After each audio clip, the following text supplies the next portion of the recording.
Welcome back to my channel, Cerita Roman. Selamat membaca. Jangan lupa like, komen, share, dan subscribe. Novel Menantu Dewa Obat. Klik tanda lonceng agar dapat pemberitahuan selanjutnya. Oke. Bab 95. Tubuh Nyonya Mon tampak bergetar. Bahkan Dr. Akio pun tak dapat berbuat apa-apa. Di kota Carson ini tak ada lagi yang bisa menyelamatkan putranya. Apakah dia benar-benar harus mencari Reva? Dia teringat akan sikapnya terhadap Reva siang tadi. Jika sekarang dia pergi mencarinya, apakah Reva akan mau membantunya? Nyonya Mon merasakan penyesalan mendalam di hatinya. Dia merasa putranya baik-baik saja, jadi dia sudah tidak sabar ingin membalas dendam terhadap Reva. Jika dia mengetahui ini sebelumnya, dia juga tak akan berani menyinggung Reva. Dr. Akio berkata, "Nyonya Mon, tolong cepat cari Tuan Li dan mengajaknya ke sini secepatnya." Petik 2. Jika terlambat, aku takut putramu benar-benar tak dapat diselamatkan lagi. Seluruh tubuh Nyonya Mon tampak gemetar. Dia harus bagaimana mencari Reva. Dan di saat yang bersamaan si gemuk mendekatinya dan berbisik kepadanya, "Kak, kau tak perlu khawatir. Temanku memperkenalkan seorang dokter jenius kepadaku.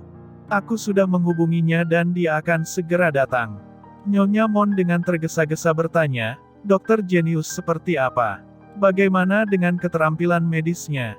Petik 2. Si gemuk berkata dengan arogan, "Keterampilan medisnya cukup bagus dan dia juga jauh lebih hebat daripada Dokter Akio itu. Namanya Dokter Hale. Keterampilan medisnya juga termasuk yang terbaik di seluruh provinsi Yama ini." Petik 2. Bahkan jika Dokter Akio melihatnya pun dia masih harus menghormatinya. Reva itu hanya seorang bocah bau tengik. Dibandingkan dengan Dokter Hale dia tak ada apa-apanya. Petik 2. Mata Nyonya Mon tampak berbinar-binar. Dia juga pernah mendengar nama Dokter Hale ini. "Kalau begitu cepat kau undang dia kemari." Setengah jam kemudian Brett juga datang ke rumah sakit. Setelah Brett mendengar situasinya, dia juga tampak tercengang. Jalanan itu jaraknya sekitar 100 meter dari gedung ini dan di tengahnya juga ada tembok pemisah. Mengapa bisa lepas kendali sampai menabrak gedung ini? Dan tampaknya keseluruhan gedung ini juga baik saja, tetapi mengapa hanya langit ruangan anakku saja yang roboh? Apa maksudnya ini? Tidak ada yang bisa menjawabnya. Kecelakaan ini benar-benar aneh. Dokter Akio, Direktur Mon, sekarang bukan saatnya untuk mempertanyakan masalah ini. Lebih baik cepat minta Tuan Li kemari untuk membantu menyelamatkan putramu." Brett lalu menjawab dengan cepat, "Iya, benar. Ini yang paling penting. Aku akan meneleponnya." Nyonya Mon dengan cepat memegang lengan Brett dan berkata, "Suamiku, tak perlu mencarinya. Aku telah mencari seorang dokter jenius, dia akan segera datang." Petik 2. Brett mengerutkan keningnya, dokter jenius seperti apa? Memangnya siapa lagi yang keterampilan medisnya lebih baik dibandingkan Tuan Li? Kau tidak ditipu oleh penipu ulungkan. Petik 2. Tepat saat Nyonya Mon ingin berbicara, tiba-tiba terdengar sebuah suara dingin yang datang dari koridor. Direktur Mon mengira lelaki tua ini adalah seorang penipu. Petik 2. Brett menoleh dan melihat Dokter Hale sedang berbicara dengan angkuh sambil berjalan ke arah mereka. Ternyata Dokter Hale. Brett tampak terkejut dan dengan cepat menangkupkan kedua tangannya, "Dokter Hale, aku tidak tahu kau yang datang ke sini. Maafkan kata-kataku yang tidak sopan tadi." Dokter Hale tampak arogan, "Direktur Mon, jika kau tak percaya kepada lelaki tua ini langsung katakan saja dan aku akan pergi sekarang." Petik 2. Brett berkata dengan terburu-buru sambil tertawa, "Tak berani. Merupakan suatu kehormatan bagi kami Dokter Hale mau datang ke sini. Bagaimana mungkin kami tak mempercayai Dokter Hale?" Petik 2. Nyonya Mon segera tersenyum dan berkata, "Di seluruh kota Carson ini, jika keterampilan medis Dokter Hale berada di peringkat kedua, tak ada seorang pun yang berani berada di peringkat pertama." Petik 2. Jika kami tak mempercayai Dokter Hale, lalu di seluruh negeri ini siapa lagi yang bisa menyelamatkan putraku? Dokter Hale, jangan kau dengarkan ucapan suamiku tadi itu. Petik 2. Dia baru saja ditipu oleh seorang penipu bernama Reva Lee, jadi sekarang dia lebih waspada. Mendengar itu Brett sangat kesal dan bertanya dengan cepat, "Mengapa kau mengatakan Tuan Lee adalah seorang penipu?" Petik 2. Memang iya kan? Nyonya Mon mencibir, lalu jika Reva dibandingkan dengan Dr. Hale, menurutmu keterampilan medis siapa yang lebih hebat? Jangan lupa like, komen, share, dan subscribe. Novel Menantu Dewa Obat. Bab 96. Ini, Brett tiba-tiba terdiam. Sebenarnya dia merasa Reva yang lebih hebat. Tetapi di depan Dr. Hale dia tak dapat mengatakannya. Nyonya Mon tampak bangga, "Suamiku, aku sendiri yang mengundang Dr. Hale ke sini." Petik 2. Kau tenang saja, Dr. Hale pasti lebih baik daripada si Reva itu. Anakku, kau pasti akan baik-baik saja. Dr. Hale masuk ke ruang gawat darurat dan semua orang menunggu di luar dengan cemas. Setelah sibuk bolak-balik selama hampir 2 jam, Dr. Hale berjalan keluar dari ruangan itu dengan wajah lelah. "Dr. Hale, bagaimana kabar anakku?" Nyonya Mon bertanya dengan gugup. Dr. Hale menghela nafas, "Luka Erik terlalu parah, bahkan jika Dewa Daluo yang berada di sini juga sulit untuk menyembuhkannya." Petik 2. Apa? Nyonya Mon langsung roboh ke lantai. Ini adalah harapan terakhirnya. Jika Dr. Hale pun tak bisa menyelamatkan putranya, maka habislah sudah riwayatnya. Raut wajah Brett tampak pias. Dan saat ini Dr. Akio mendekatinya dan berkata dengan lembut, "Direktur Mon, mengapa kau tidak meminta Dr. Lee datang saja, siapa tahu dia bisa menyelamatkan putramu." Petik 2. Mata Brett langsung berbinar-binar. "Ya, Reva, siapa tahu saja dia benar-benar bisa memberikan kabar baik untuknya." "Untuk apa memanggil Reva?" teriak Nyonya Mon dengan marah, "Dr. Hale saja tak bisa menyelamatkan putraku. Memangnya Reva ini punya kemampuan apa hingga bisa menyelamatkan orang? Apakah kalian mengira keterampilan medisnya jauh lebih baik dari Dr. Hale?" Petik 2. Dr. Akio terdiam dan tak dapat berkata-kata. Status Dr. Hale cukup tinggi sehingga dia tidak berani asal bicara. Tetapi tak disangka-sangka Dr. Hale mendekati mereka dan bertanya dengan penuh semangat, "Reva yang kalian bicarakan ini adalah Reva yang mana? Apakah dia seorang pemuda belia?" Semua orang yang berada di sana tampak tercengang. Brett kemudian bertanya dengan ragu, "Dr. Hale mengenalnya?" Dr. Hale mengangguk dengan penuh semangat, "Aku juga pernah bertemu dengan Reva. Dia sangat ahli dalam dunia medis, tetapi aku tak tahu apakah Reva ini sama dengan yang kalian katakan tadi." Brett dan Dr. Akio saling memandang. Pria belia yang ahli dalam keterampilan medis, kalau begitu sudah pasti orang yang sama.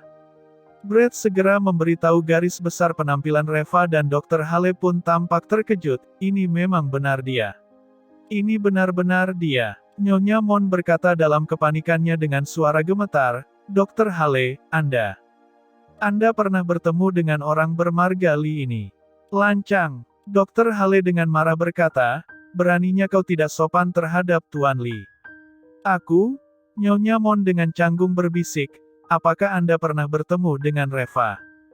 Petik 2. Dr. Hale berkata dengan wajah yang penuh kekaguman, "Aku cukup beruntung pernah bertemu dengannya sekali. Lalu jika keterampilan medismu dibandingkan dengannya, itu bagaikan langit dan bumi." Ujar Dr. Hale dengan tegas, "Di depan Tuan Lee, keterampilan medisku sama sekali tak ada apa-apanya. Di seluruh negeri ini jika ada orang yang dapat menyelamatkan putramu, kurasa satu-satunya orang hanyalah Tuan Lee ini." Ah! Nyonya Mon benar-benar terpana mendengarnya. Bagaimana mungkin dokter jenius? Dr. Hale ini sangat menghormati Reva. Apakah keterampilan medis Reva ini benar-benar sangat hebat? Dr. Akio dengan cepat berkata, "Kalau begitu mengapa masih diam dan berdiri saja kalian? Tolong cepat panggil Tuan Lee." Brett langsung mengeluarkan ponselnya dan hendak menelepon Reva, tetapi tiba-tiba saja lengannya dicengkeram oleh Nyonya Mon. "Apa yang sedang kau lakukan?" Brett bertanya dengan cemas, "Kau masih ingin mencari siapa lagi? Apa kau tidak mendengar kata-kata Dr. Hale barusan bahwa tak ada lagi orang yang dapat menyelamatkan putra kita kecuali Tuan Lee?" Petik 2. Nyonya Mon tampak malu dan menyesal. Dia berkata dengan suara menangis, "Suamiku, aku sudah melakukan kesalahan." Brett tampak terkejut, "Kau sudah melakukan kesalahan apa?" Petik 2. Nyonya Mon menunduk dan menceritakan semua yang telah terjadi sebelumnya. Saat Brett mendengarnya dia begitu kaget dan marah. Dia langsung menamparkan istrinya, Nyonya Mon, dengan sebuah tamparan kencang dan meraung, "Dasar bajingan." Petik 2. Lihat apa yang telah kau lakukan. Jika kali ini Tuan Li tidak mau datang, aku akan membunuhmu. Jangan lupa like, komen, share, dan subscribe. Novel Menantu Dewa Obat. Bab 97. Brett menekan amarahnya kemudian dia menelepon Reva untuk meminta maaf dan memohon dengan susah payah agar Reva mau datang ke rumah sakit untuk menolong putranya itu. Reva yang pada dasarnya memang tidak merasa kesal dan dendam pada Brett langsung bergegas ke rumah sakit. Begitu Brett melihat Reva, dia langsung berjalan mendekatinya dan membungkuk dengan hormat. "Tuan Li, aku meminta maaf kepadamu dengan sepenuh hatiku atas apa yang telah istriku lakukan terhadapmu.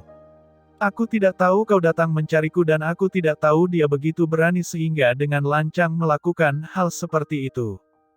Petik 2. Semua ini kesalahanku, tolong Tuan Li hukum aku saja. Brett berbicara sambil memelototi Nyonya Mon. Nyonya Mon langsung bergidik dan dengan terburu-buru berlari dan berlutut di depan Reva, "Tuan Li, aku tahu aku telah bersalah kepadamu.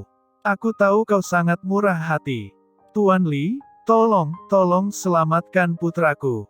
Di sisi lain ada orang yang membawa seorang pria berkulit putih yang sekarat dan berlumuran darah di sekujur tubuhnya.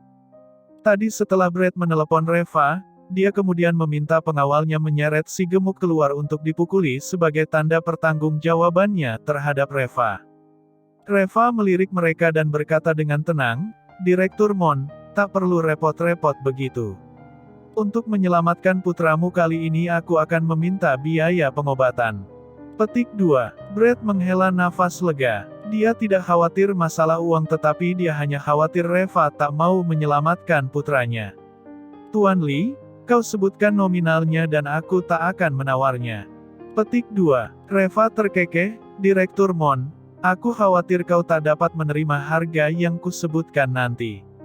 Brett tampak tercengang. Kekayaan bersihnya hampir 10 miliar dolar, bagaimana mungkin dia tak dapat menerimanya? Petik 2. Tuan Li, silahkan kau sebutkan saja nominalnya. Reva mengangguk dan perlahan mengatakannya, 300 juta dolar. "Tiga apa?" Tiba-tiba Nyonya Mon berseru, 300 juta dolar. Mengapa kau tidak?" Brett juga tampak tercengang. 300 juta dolar. Siapa yang berani meminta biaya pengobatan setinggi itu?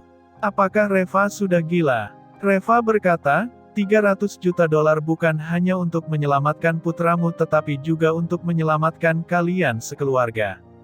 Nyonya Mon tampak begitu kaget dan marah. Dia memaki dengan kesal, "Apanya yang menyelamatkan keluargaku? Apakah kau sedang mengutuk keluargaku? Kau pikir kau siapa? Sekali berbicara langsung meminta 300 juta dolar. Petik 2. 300 juta dolar itu berapa banyak? Kau tahu tidak? Berbicara tanpa memakai otak, asal bicara saja, apakah kau benar-benar sudah gila?" Brett tampak muram dan memakinya, "Diam." Petik 2. Nyonya Mon masih ingin berbicara tetapi Brett langsung menamparkan wajahnya.